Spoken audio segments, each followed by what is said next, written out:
Have you ever walked into your home after a long day and felt an immediate weight on your chest, even though you were finally safe? Or perhaps you look at your calendar and your digital desktop, and you feel a buzzing sense of suffocation? We often believe that our exhaustion comes from what we are doing. But more often than not, it comes from what we are carrying. Every object you own, every unread email, and every outdated commitment is a mental tax on your soul. They are invisible threads pulling at your attention. Today, we are going to perform the Minimalism Audit, a systematic framework to strip away the non-essential and reclaim your sense of control. Let me tell you the story of Victor. Victor was a high-achieving creative director who lived in a luxury apartment filled with the latest gadgets, books he hadn't read, and clothes he didn't wear. He thought he was collecting success. But in reality, he was building a prison. He felt constantly drained. His creativity was stalled, and he suffered from a persistent brain fog.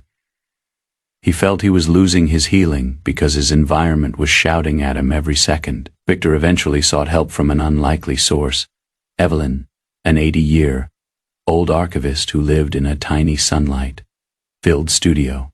Evelyn didn't talk about throwing things away.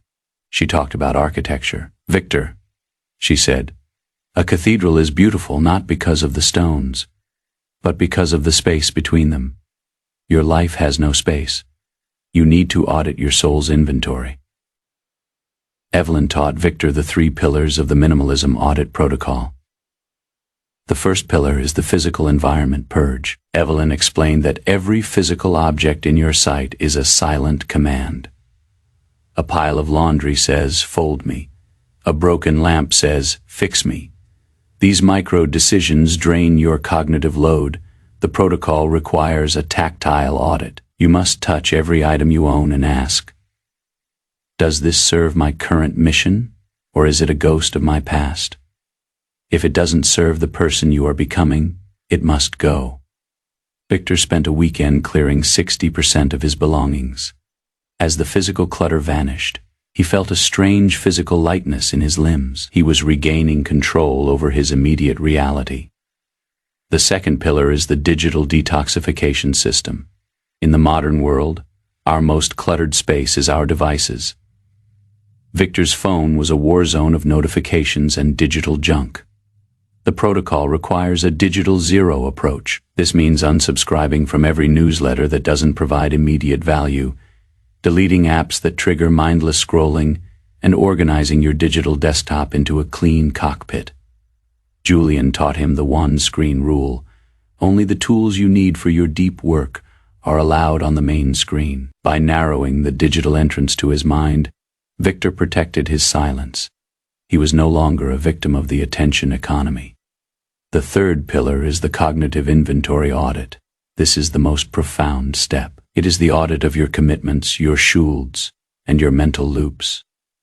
Evelyn had Victor list every open loop in his mind.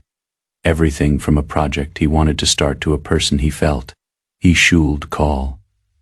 The protocol uses the keep, delegate, or delete framework. If a commitment doesn't align with your core values, you must delete it. Meaning, you consciously decide not to do it and release the guilt. This is the act of letting go. By closing these open loops, Victor stopped the leaking of his mental energy. He realized that saying no to a trivial commitment is a profound yes to his own peace. The epiphany for Victor came a month later. He was sitting in his, now minimalist living room, holding a single cup of tea for the first time in years. He wasn't thinking about what he needed to buy or what he had forgotten to do. He felt a deep sense of control, the mastery of a person who owns their things rather than being owned by them. He discovered that minimalism is not about deprivation. It is about eliminating the noise so you can finally hear your own soul. His creativity returned. His sleep improved. He had found his healing through the discipline of subtraction. You are the curator of your own life. Every day, the world will try to add more to your plate. More stuff, more tasks, more noise. If you do not perform your audit, you will eventually be buried under the weight of it all. Start your audit today. Clear your physical space to quiet your eyes. Clear your digital space to quiet your brain. And clear your cognitive space to quiet your soul. The beauty of your life is found in the space you create. It's time to stop collecting and start living.